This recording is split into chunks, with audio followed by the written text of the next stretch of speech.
The Raptors lose Game 2 to the Philadelphia 76ers. 112-97 is your final. I'm Randy Urban, and welcome to Raptors Night Cap. Tonight, we're joined by Jack Armstrong, Paul Jones, and Amy Audibert. Amy, the Raptors started out with force tonight, but they generally couldn't sustain that spark when they needed to. How come? I think there's a combination of reasons. Of course, not having your guys, right? Not having Scotty and Gary just not being Gary doesn't help. When Joel went out in that's when they really Philadelphia capitalized, which can't happen, right? And I'm not sure. It was tough because they played that first quarter really tough. And Fred also hit three. Like Fred was hitting that first quarter. He went a little bit cold. There was a lot of those things that happened too. But I just think not having Scotty's really, really tough tonight as well, just because you can put the ball in his hands. Mm-hmm. And he got something. He got what he wanted pretty much in that first game. Mm-hmm. Jonesy, what did you see? Great start. Couldn't maintain. To Amy's point, you're also playing shorthanded, but I really thought that they didn't get a good whistle. They didn't get a good whistle, and it took away some of their aggressiveness. And I'm not one of these guys that says the referees decide the game, but they help establish a tone. I thought that hurt Toronto, and then the more the game wore on, and that was the pattern. I thought Toronto's aggressiveness dissipated, one, and two, I thought their concentration waned. Things like Danny Green's not going to beat you off the dribble, so you've got to be close enough to close out to him to contest a shot. If he wants to put it on the floor. With the people that are closing out to him and their lateral ability to move laterally, you should be able to choke off the water there. You really should. Tyrese Maxey can't get space to be coming downhill at you. Like some of the tenets that we saw consistently over the course of the regular season with Toronto were only there sporadically. And I don't think you can open that up because that narrows your margin of error. Mm-hmm.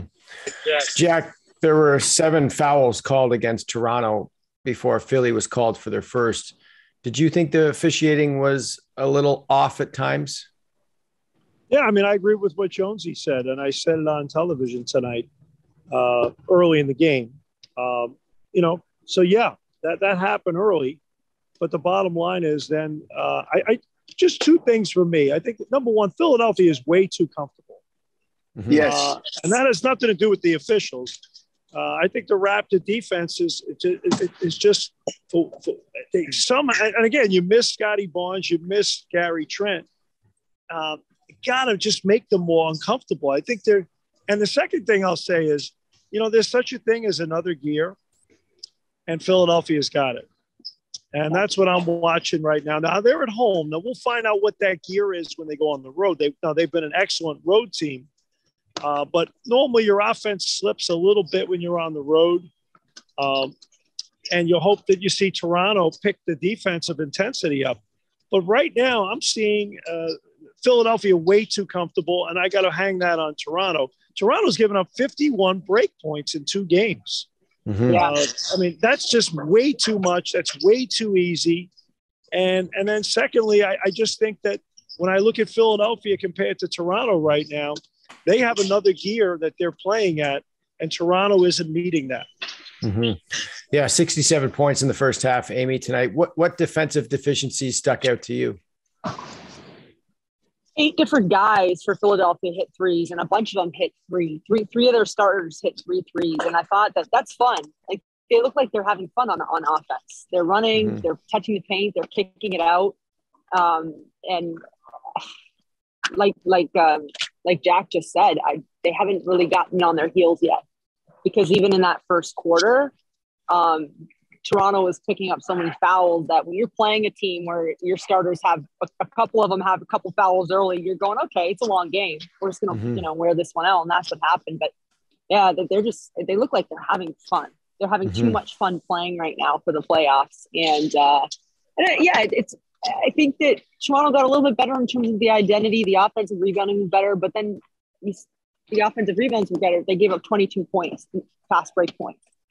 And that can't happen either, right? Because you're getting a team that's running on you, that's moving the ball around, that's having fun.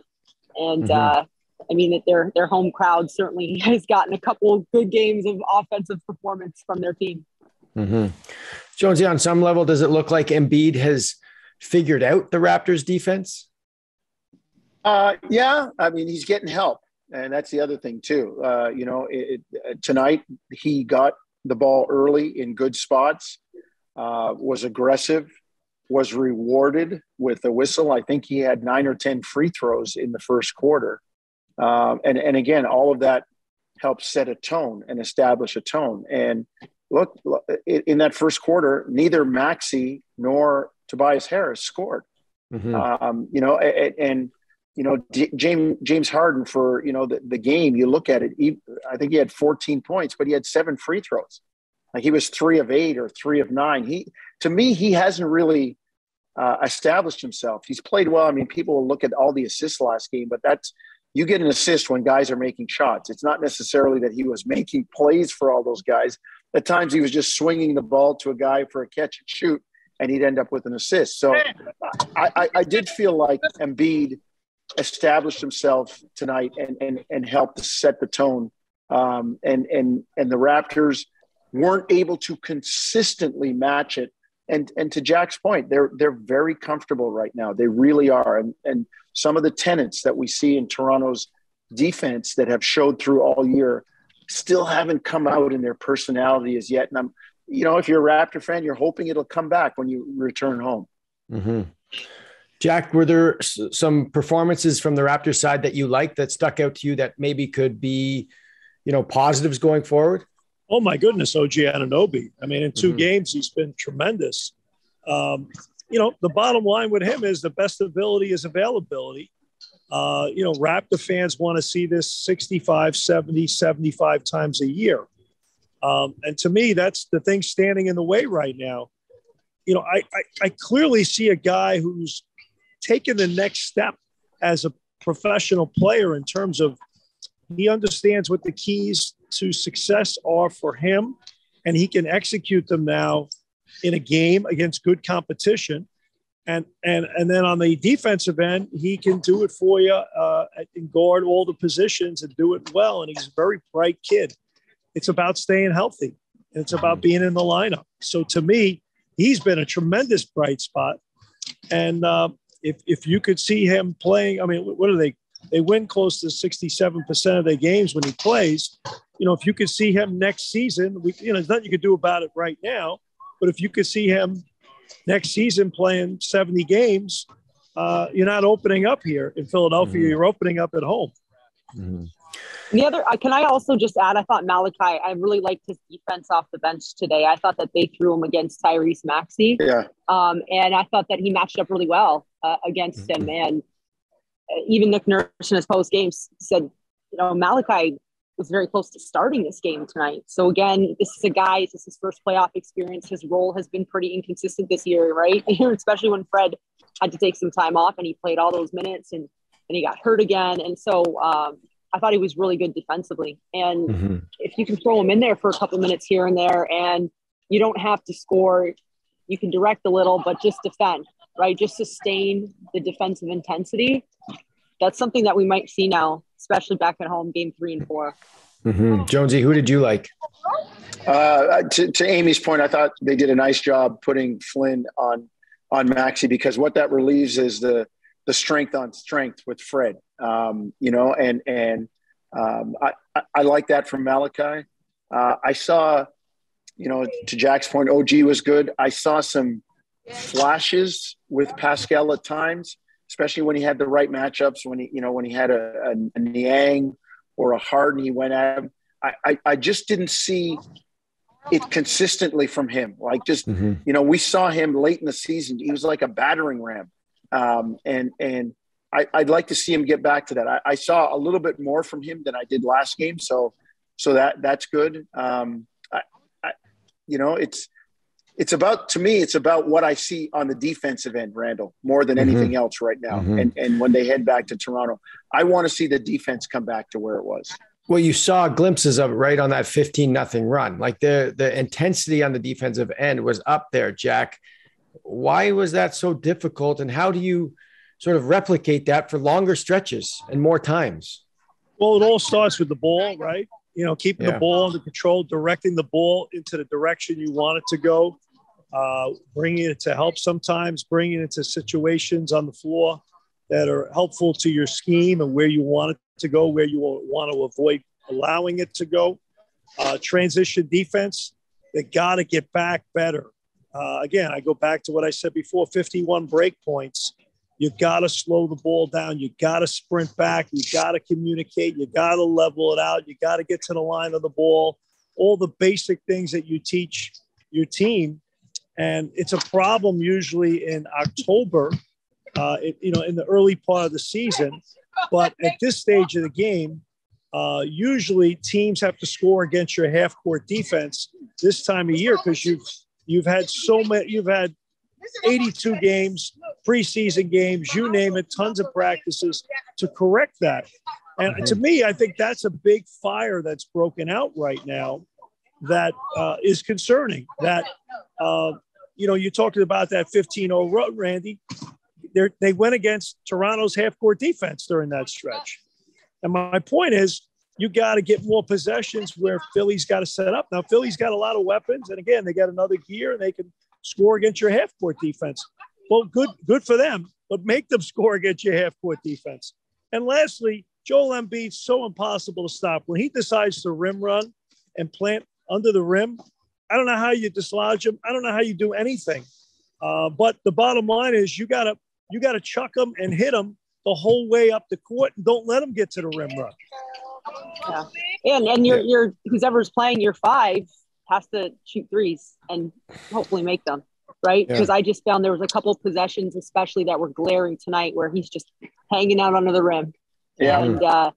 And I think it was Kem the one time, and we know Kem can shoot. You got to look at the rim, right? And so I'm sure when they look at the film, that's something they'll say, because for Embiid, tiring him out, that's part of it, is making him defend on the perimeter.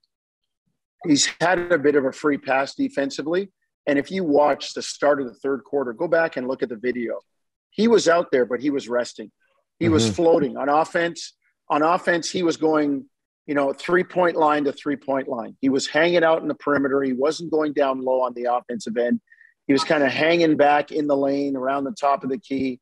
And it was to quote Jack's line, he was taking plays off. He was on the floor, but he was taking some plays off, and he was getting his rest for another push. And I think those are the times when you got to go at him and hurt him, make him work at the other end. Lastly, Jack, they say that a series doesn't start until somebody loses at home. Really, for Raptor fans watching this, one win changes everything. What changes everything? I hope I got your question. Yeah, one win changes everything. Oh, no, you're totally right. Sorry. Yes, I agree with that. And, the fact that you're playing at home. And here's the other thing, the fact that you play Wednesday, particularly if you can get that game and then you have till Saturday, you hope by then, like a guy like Gary Trent is much, much, much further along. And as much as we thought Philadelphia had to make adjustments in this series, I think Toronto's the one that's reeling a little bit here right now. So they need a little time to kind of catch their breath. So, hey, look, if you can win 2 games in Toronto, why not? And quite frankly, if they guard and do the things they're capable of doing, they can win both of those games. Now, will they? I don't know. I have no clue.